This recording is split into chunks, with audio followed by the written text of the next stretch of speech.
Mapalad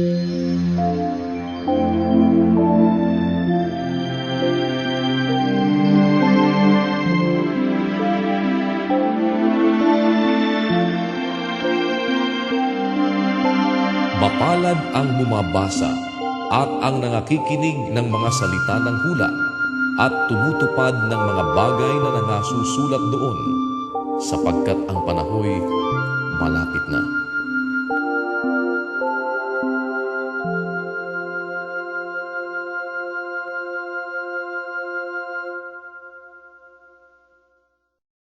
Unang Tesalonica, Kapitulo 5. Datapwat tungkol sa mga kapanahunan at mga bahagi ng panahon, mga kapatid, hindi ninyo kailangan na isulat ko pa sa inyo ang anuman, sapagkat kayo rin ang mga lubos na nakakaalam na ang pagdating ng kaarawan ng Panginoon ay gaya ng magnanakaw sa gabi. Pagka sinasabi ng mga tao, kapayapaan at katiwasayan, kung magkagayoy darating sa kanila ang biglang pagkawasak, na gaya ng pagdaramdam sa panganganak ng babaeng nagdadalang tao, at sila'y hindi mga katatanan sa anumang paraan. Ngunit kayo, mga kapatid, ay wala sa kadiliman, upang sa araw na yaon ay masubukan kayong gaya ng magnanakaw. Sapagkat kayong lahat ay pawang mga anak ng kaliwanagan at mga anak ng araw, tayo'y hindi ng gabi, ni ng kadiliman man. Huwag nga tayong mga tulog gaya ng mga iba, kundi tayo'y mga buyat at mga pigil, sapagkat ang nangatutulog ay nangatutulog sa gabi, at ang nangaglalasing ay nangaglalasing sa gabi.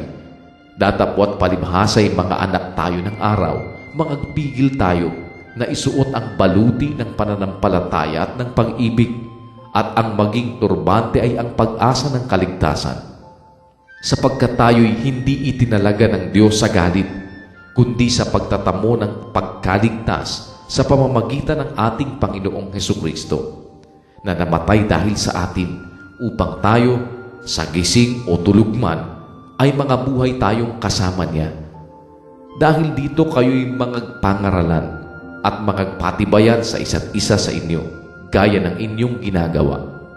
Datapwat ipinamamanhik namin sa inyo, mga kapatid, na inyong kilalanin ang nangagpapagal sa inyo at nangamumuno sa inyo sa Panginoon at nangagpapaalaala sa inyo, at inyong lubos na pakamahalin sila sa pag-ibig.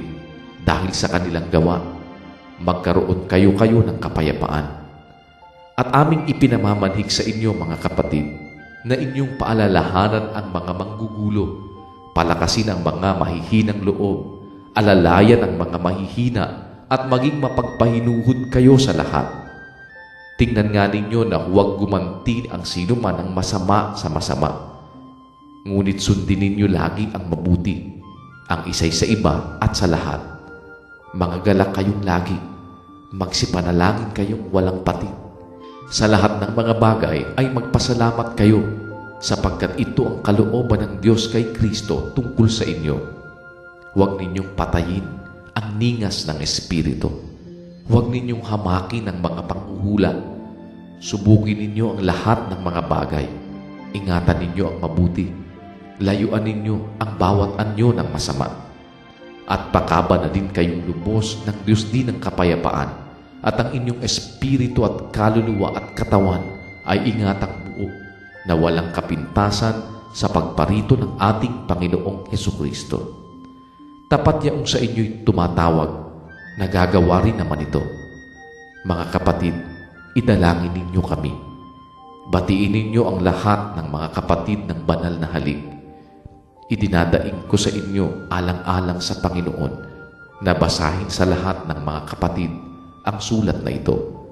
Ang biyaya ng ating Panginoong Hesukristo ay sumainyo nawa.